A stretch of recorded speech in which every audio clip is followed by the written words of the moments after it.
അസ്സലാമു അലൈക്കും വറഹ്മത്തുള്ളാഹി വബറകാതുഹു. അൽഹംദുലില്ലാഹ് വസ്സലാത്തു വസ്സലാമു അലാ റസൂലില്ലാഹ് വഅലാ ആലിഹി വസഹ്ബിഹി അൽ ഫായിസീന ബിറിളല്ലാഹ് അമ്മാ ബഅദ്. സഹോദരങ്ങളെ, സ്വർഗസ്ഥനായ ഗാന്ധി. ചില ആളുകൾക്ക് സ്വർഗത്തിലേക്കോ നരകത്തിലേക്കോ ഒക്കെ ടിക്കറ്റ് കൊടുക്കുന്ന പണിയാണിപ്പോൾ. അതിലെല്ലാവരും ഉണ്ട്. പണ്ഡിത ശിരോമണികളുണ്ട്, രാഷ്ട്രീയക്കാരുണ്ട്, പിന്നെ സർവ്വവേദ സത്യവാദികളുണ്ട്, സർവ്വമത സത്യവാദികളുണ്ട്, എല്ലാവരും ഉണ്ട്. അള്ളാഹുവിൻ്റെ പ്രത്യേക സംവിധാനമായ നരകസ്വർഗങ്ങൾ അത് ചിലരൊക്കെ അവർ വിചാരിക്കണവർക്ക് ഒക്കെ സ്വർഗം നരകം കൊടുക്കാൻ കഴിയുന്ന. അതുകൊണ്ടാണ് നരകത്തിലേക്കും സ്വർഗത്തിലേക്കും ഒക്കെ ആളുകളെ വകതിരിച്ച് വേർതിരിച്ച് അവർ പ്രഖ്യാപിക്കുന്നത്. അതിൽ തന്നെ ചില ആളുകൾ ഇന്ന ആളുകളില്ലാത്ത സ്വർഗത്തിലേക്ക് നമ്മളില്ല എന്ന് പറയുന്നവരുണ്ട്. അവരൊക്കെ വിചാരം അള്ളാഹു വരെയൊക്കെ സ്വർഗത്തിലേക്ക് ഞാൻ വരുന്നില്ല എന്ന് പറഞ്ഞാലും നടക്കടാ സ്വർഗത്തിലേക്ക് എന്ന് പറഞ്ഞിട്ട് അവരെ നിർബന്ധിച്ച് സ്വർഗത്തിലേക്ക് കടത്തിവിടുന്നതാണ് എന്ന് തോന്നിപ്പോവും ഇവരുടെ വർത്തമാനം കേട്ടാൽ. യഥാർത്ഥത്തിൽ സ്വർഗ നരകങ്ങൾ എന്ന് പറയുന്നത് അള്ളാഹു മനുഷ്യർക്ക് വേണ്ടി ഒരുക്കിയിട്ടുള്ള രണ്ട് സംവിധാനങ്ങളാണ്. ഈ സംവിധാനങ്ങളിൽ ആരാണ് എത്തിപ്പെടുക എന്നുള്ളത് അള്ളാഹു വളരെ കൃത്യമായി എല്ലാ കാലത്തും പ്രവാചകന്മാരിലൂടെ അറിയിച്ചിട്ടുണ്ട്, വേദങ്ങളിലൂടെ അറിയിച്ചിട്ടുണ്ട്. അവസാനം വിശുദ്ധ ഖുർആനിലൂടെയും നബി സല്ലല്ലാഹു അലൈഹി വസല്ലമയുടെയും അത് അറിയിച്ചിട്ടുണ്ട്. സ്വർഗത്തിൽ കടക്കണമെങ്കിൽ അള്ളാഹു ചില നിബന്ധനകൾ വച്ചിട്ടുണ്ട്. ആ നിബന്ധനകളിൽ പരമപ്രധാനമായിട്ടുള്ളത് തൗഹീദ്, അള്ളാഹുവിൻ്റെ ഏകത്വം അംഗീകരിക്കാനുള്ളതാണ്. അള്ളാഹുവിൻ്റെ അസ്തിത്വം അംഗീകരിച്ചാൽ മാത്രം പോരാ. അള്ളാഹുവിൻ്റെ അസ്തിത്വം അംഗീകരിക്കുന്നവരാണ് അള്ളാഹുവിൽ പങ്കു ചേർക്കുന്നത്. അപ്പോൾ അള്ളാഹുവിൻ്റെ ഏകത്വം അംഗീകരിക്കണം. അതോടൊപ്പം അള്ളാഹു നിയോഗിച്ച അവൻ്റെ പ്രവാചകന്മാരെ അംഗീകരിക്കണം. അവരുടെ ഇടയിൽ വിവേചനം കൽപ്പിക്കാൻ പാടില്ല. അതേപോലെ തന്നെ അവർ കൊണ്ടുവന്നിട്ടുള്ള ഗ്രന്ഥങ്ങൾ ഒക്കെ സത്യമാണ് എന്ന് അംഗീകരിക്കണം. അതിൽ ഏറ്റവും അവസാനം വന്ന വിശുദ്ധ ഖുർആനെ പിൻപറ്റണം. പരലോക ജീവിതമുണ്ട് എന്ന് വിശ്വസിക്കണം. ആ പരലോക ജീവിതം കണ്ടുകൊണ്ട് അള്ളാഹുവിൻ്റെ വിചാരണ മുമ്പിൽ കണ്ടുകൊണ്ട് ഖുർആനിൻ്റെ നബി സല്ലല്ലാഹു അലൈഹി വസല്ലമയുടെ ചര്യയുടെ ഒക്കെ അടിസ്ഥാനത്തിൽ ജീവിക്കണം. ഇത് ഒരു നിബന്ധനയായിട്ട്, ഒരിക്കലും മാറ്റപ്പെടാത്ത നിബന്ധനയായിട്ട് വിശുദ്ധ ഖുർആൻ പറഞ്ഞിട്ടുള്ളതാണ്. എന്നാൽ ഈ നിബന്ധനകൾക്ക് വിധേയരല്ലാത്ത, അത് അംഗീകരിച്ചിട്ടില്ലാത്ത ആളുകളെ കൂടി എന്തിനേറെ സ്വർഗനരകം, പരലോക ജീവിതമോ ദൈവമോ ഇല്ല എന്ന് പറയുന്നവരെ കൂടി സ്വർഗത്തിലേക്ക് കൊണ്ടുപോകാനാണ് ചിലർ തത്രപ്പെടുന്നത്. അതിൽ ഏറ്റവും മുൻപന്തിയിൽ ഇപ്പോൾ ഉള്ളത് നമ്മളുടെ മുൻ മന്ത്രിയും നിലവിലെ MLA-യും ഇടത് സഹചാരിയും ഒക്കെ ആയിട്ടുള്ള KT ജലീലാണ്. ഒരു മനുഷ്യന് എത്രമാത്രം അധപതിക്കാം എന്നതിൻ്റെ ഒരു ഉദാഹരണമാണ് KT ജലീൽ. ഇസ്ലാമുമായിട്ട് നേരത്തെ ഉണ്ടായിരുന്ന ബന്ധം അത് വലിച്ചെറിഞ്ഞുകൊണ്ടാണ് ഇപ്പോൾ അയാളുടെ സഞ്ചാരം എന്നാണ് ഇതിൽ നിന്നൊക്കെ മനസ്സിലാക്കേണ്ടത്. ശിർക്കുമായിട്ട് ബന്ധപ്പെട്ട് വിശുദ്ധ ഖുർആൻ പറഞ്ഞിട്ടുള്ളത് വമൻ യുശ്രിക് ബില്ലാഹി ഫകഅന്നമാ ഖറ മിനസ് സമാ വതഖ്തഫുഹു ത്വയ്റു ഔ തഹ്വി ബിഹി റീഹു ഫീ മക്കാനിൻ സഹീഖ് എന്നാണ്. സൂറത്തെ ഹജ്ജിൽ നമുക്ക് ഈ ആയത്ത് കാണാൻ കഴിയും. അള്ളാഹുവിൽ പങ്കു ചേർക്കുന്ന ആളുകൾ അവൻ ഉപരിലോകത്ത് നിന്ന്, ആകാശത്തിൽ നിന്ന് താഴോട്ട് വീണ മനുഷ്യനെ പോലെയാണ്. ഫകഅന്നമാ ഖറ മിനസ് സമായി.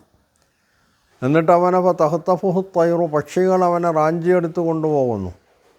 ഔ തഹ്വി ബിഹി റീഹു, അല്ലെങ്കിൽ അവനെ കാറ്റ് ഏറ്റി വലിച്ച് കൊണ്ടുപോകുന്നു. എന്നിട്ട് ആ കാറ്റ് അവനെ കൊണ്ടുപോയിട്ട് ഫീ മക്കാനിൻ സഹീഖ്, വളരെ അഗാധമായ ഒരു ഗർത്തത്തിലേക്ക് തള്ളിവിടുന്നു. ഇങ്ങനെയുള്ള ആളെപ്പോലെയാണ് ഷിർക്ക് എത്തിപ്പെട്ടിട്ടുള്ള ആളുകൾ. സൂറത്ത് സുമറിൻ്റെ അവസാനത്തിൽ ഇതുമായി ബന്ധപ്പെട്ട് വിശുദ്ധ ഖുർആൻ നബി സല്ലല്ലാഹു അലൈഹി വസല്ലമയെ സംബന്ധിച്ച് സംബോധന ചെയ്തുകൊണ്ട് പറയുന്നത്, വലഖദ് ഊഹിയ ഇലൈക വഇലല്ലദീന മിൻ ഖബ്ലിക്, നിനക്കും നിൻ്റെ മുമ്പുള്ള പ്രവാചകന്മാർക്കുമൊക്കെ സന്ദേശം നൽകിയിട്ടുള്ളത് എന്താണ്? വലഖദ് ഊഹിയ ഇലൈക വഇലല്ലദീന മിൻ ഖബ്ലിക ലഇൻ അശ്റക്ത ലയഹ്ബതന്ന അമലുക്, നീ ശിർക്ക് പങ്കു ചേർത്താൽ നിൻ്റെ അമലുകൾ സൽക്കർമ്മങ്ങളൊക്കെ നശിച്ചു പോകും. വല തക്കൂനന്ന മിനൽ ഖാസിരീൻ, നീ പരാജിതരിൽ അകപ്പെടുകയും ചെയ്യുന്നുള്ളതാണ്. എന്ന് പറഞ്ഞാൽ ശിർക്ക് ചെയ്യുന്ന ആളുടെ ഒരു സൽക്കർമ്മവും അള്ളാഹുവിങ്കൽ സ്വീകാര്യമല്ല എന്നാണ് വിശുദ്ധ ഖുർആൻ അർത്ഥശങ്കക്കിടല്ലാതെ വ്യക്തമാക്കുന്നത്. ഇവർ എണ്ണിപ്പറയുന്ന ചില ആളുകൾ വ്യക്തിപരമായിട്ട് ആര് സ്വർഗത്തിൽ നരകത്തിൽ എന്ന് തീരുമാനിക്കാൻ നമ്മളാളല്ല, അത് അള്ളാഹുവിൻ്റെ അധികാരത്തിൽപ്പെട്ടതാണ്. പക്ഷേ ആര് സ്വർഗത്തിലുണ്ടാവും ആര് നരകത്തിലുണ്ടാവും എന്നുള്ളതിന് തത്വങ്ങൾ വിശുദ്ധ ഖുർആൻ പറഞ്ഞിട്ടുണ്ട്.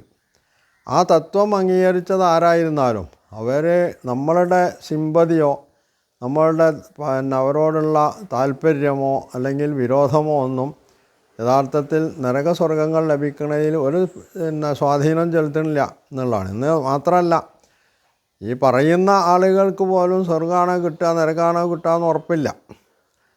അതൊക്കെ അന്ത്യദിനത്തിൽ അള്ളാഹു മനുഷ്യൻ്റെ ഇവിടുത്തെ ജീവിതവും അവൻ്റെ വിശ്വാസവും അവൻ്റെ ജീവിത രീതിയൊക്കെ അനുസരിച്ച് പരലോകത്ത് വിചാരണയൊക്കെ കഴിഞ്ഞിട്ട് അള്ളാഹു തീരുമാനമെടുക്കുന്ന ഒരു കാര്യമാണ് സ്വർഗ്ഗനഗരങ്ങളുടെ കാര്യം എന്ന് പറയുന്നത്. അപ്പോൾ എന്നിരിക്കെയാണ് ഇത്രയ്ക്ക് വ്യക്തമായി വിശുദ്ധ ഖുർആൻ ഈ കാര്യം പറഞ്ഞിരിക്കെയാണ് ഈ ചില ആളുകളെയൊക്കെ സ്വർഗത്തിലേക്കും നരകത്തിലേക്കും പറഞ്ഞേക്കാൻ ശ്രമിക്കണമെന്നുള്ളതാണ്. ഇപ്പോൾ കെ.ടി. ജലീൽ സ്വർഗസ്ഥനായ ഗാന്ധി അതുമായിട്ട് അദ്ദേഹം നടത്തിയ പത്രസമ്മേളനത്തിൽ ആണെന്ന് തോന്നുന്നുണ്ട്, അദ്ദേഹം സദസ്യരോട് ചോദിക്കുന്നുണ്ട്, അല്ലെങ്കിൽ പത്രക്കാരോടായിരിക്കണം ചോദിച്ചിട്ടുള്ളത്, ഗാന്ധിജി സ്വർഗത്തിലാണെന്ന് ഞാൻ പറഞ്ഞാൽ നിങ്ങൾക്കത് സ്വീകാര്യമാവുമോ? അപ്പം ഗാന്ധിജി സ്വർഗത്തിലാണെന്ന് ഞാൻ പറഞ്ഞാൽ ഈ ഞാൻ തന്നെ സ്വർഗത്തിലെത്തുമല്ലേ? അതിനൊരുറപ്പുമില്ല. എന്നിട്ടാണ് ഗാന്ധിജി സ്വർഗത്തിലാണെന്ന് ഞാൻ പറഞ്ഞാൽ നിങ്ങൾക്കത് സ്വീകാര്യമാവുമെന്ന് അദ്ദേഹം ചോദിക്കുന്നത്. എന്ന് പറഞ്ഞാൽ തങ്ങൾക്ക് അധികാരമില്ലാത്ത, തങ്ങളുടെ പിടുത്തത്തിലല്ലാത്ത, തീർത്തും അള്ളാഹുവിൻ്റെ മാത്രം കാരുണ്യത്തെ ആസ്പദമാക്കി നിൽക്കുന്ന ഒരു സംഗതിയിൽ വരെ കയ്യിട്ടുകൊണ്ട് അള്ളാഹുവിൻ്റെ അധികാരത്തിൽ കയ്യിട്ട് വാരാൻ ശ്രമിക്കുന്ന ഇത്തരം ആളുകൾ യഥാർത്ഥത്തിൽ ഇത് ഇസ്ലാമിൻ്റെ കാഴ്ചപ്പാടിൽ കൊടിയ ശിർക്കാണ്.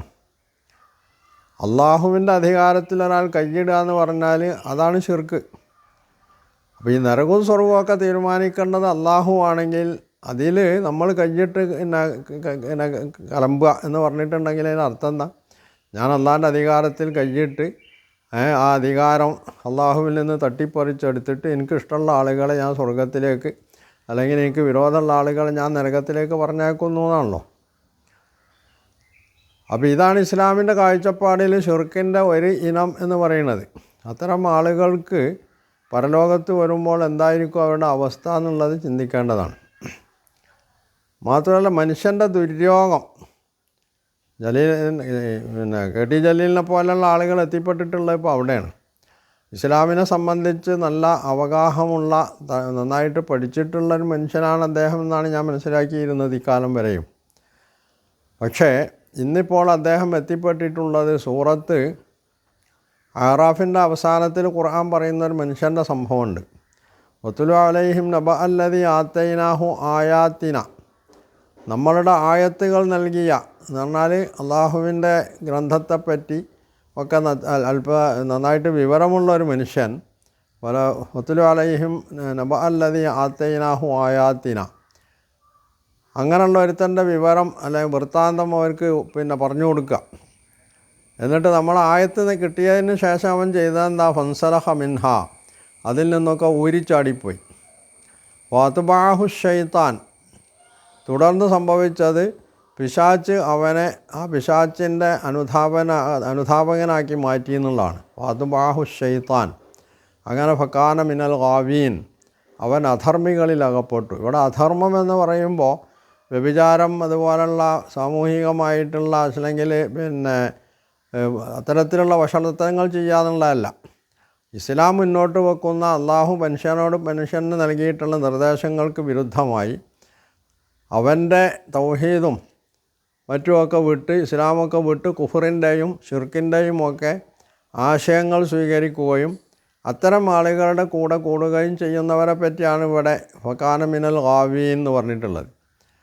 ഇവിടെ യഥാർത്ഥത്തിൽ അള്ളാഹു ഒരാളെയും നിർബന്ധപൂർവം ഇത് അംഗീകരിപ്പിക്കുകയോ അല്ലെങ്കിൽ അതിൽ നിന്ന് പിന്തിരിപ്പിക്കുകയോ ചെയ്യണില്ല എന്നുള്ളതാണ് അള്ളാഹു പറയുന്നത്. മനുഷ്യൻ്റെ മുമ്പിൽ സത്യവും അസത്യവും എന്താണെന്ന് വ്യക്തമാക്കി കൊടുക്കുകയും എന്നിട്ട് അത് സ്വീകരിക്കാതിരിക്കാനുള്ള സ്വാതന്ത്ര്യം നൽകുകയും അത് സ്വീകരിക്കുന്നതിൻ്റെ അല്ലെങ്കിൽ നിരാകരിക്കുന്നതിൻ്റെ അടിസ്ഥാനത്തിൽ കാര്യങ്ങൾ തീരുമാനിക്കുകയും ചെയ്യാനുള്ളതാണ് അള്ളാഹിൻ്റെ രീതി. അപ്പോൾ ഇവിടെ ഇസ്ലാം, ഖുർആൻ, മുഹമ്മദ് നബി സല്ലല്ലാഹു അലൈഹി വസല്ലം അള്ളാഹുവിൻ്റെ പ്രവാചകനാണ്. വിശുദ്ധ ഖുർആൻ അള്ളാഹുവിൻ്റെ ഗ്രന്ഥമാണ്. ഈ ഗ്രന്ഥം അംഗീകരിക്കാൻ തയ്യാറില്ലാത്ത, മുഹമ്മദ് നബി സല്ലല്ലാഹു അലൈഹി വസല്ലമയെ പ്രവാചകനായി അംഗീകരിക്കാൻ തയ്യാറില്ലാത്ത ആളുകൾക്ക് വരെ സ്വർഗം കൊടുക്കണം, അവരൊക്കെ സ്വർഗത്തിൻ്റെ ആളുകളാണ് എന്ന് പറഞ്ഞാൽ അതിൻ്റെ അർത്ഥം എന്താണ്? ഖുർആൻ പറയുന്ന തത്വങ്ങൾ ഞങ്ങൾ അംഗീകരിക്കുന്നില്ല, ഞങ്ങൾക്കതൊന്നും സ്വീകാര്യമല്ല. ഞങ്ങൾ പറയുന്ന ആളുകൾക്ക് സ്വർഗം കൊടുത്തെങ്കിലേ ഞങ്ങൾ സ്വർഗത്തിലേക്കുള്ളൂ എന്ന് അവർ പറയുന്നു എന്നാണല്ലോ. ഇത് മറ്റൊരർത്ഥത്തിൽ പറഞ്ഞാൽ ധിക്കാരവും കൂടിയാണ്. അള്ളാഹുവിൻ്റെ മുമ്പിൽ ധിക്കാരികളായി ചമയുക എന്നതുകൂടിയാണ് ഇത്തരം ആളുകൾ ചെയ്തുകൊണ്ടിരിക്കുന്നത്. അപ്പം അവർ അള്ളാഹുവിൻ്റെ ലിസ്റ്റിൽ എവിടെയാണ് ഉണ്ടാവുക എന്നുള്ളത് വളരെ വളരെ ഗൗരവത്തിൽ കാണേണ്ടുന്ന ഒരു സംഗതിയാണ്. അത്തരം ആളുകൾ വീണ്ടും വിചാരം നടത്തുകയും ഈ ആളുകൾ സ്വർഗത്തിലേക്കും നരകത്തിലേക്കും വ്യക്തിപരമായി പറഞ്ഞേക്കുന്ന രീതി നിന്ന് അവർ പിന്മാറുകയും എന്താണോ വിശുദ്ധ ഖുർആനും നബി സല്ലല്ലാഹു അലൈഹി വസല്ലമയും പഠിപ്പിച്ചത് അത് അതേ വിധത്തിൽ അംഗീകരിച്ചുകൊണ്ട് മുമ്പോട്ട് പോവുകയും ചെയ്യുന്നതാണ് അവർക്ക് അവരുടെ പരലോകം രക്ഷിച്ചെടുക്കാനുള്ള ഒരേ ഒരു മാർഗം എന്ന് എത്ര പെട്ടെന്ന് അവർ മനസ്സിലാക്കുന്നുവോ അത്രയും അവർക്ക് നല്ലത് എന്നേ പറയാൻ പറ്റുകയുള്ളൂ.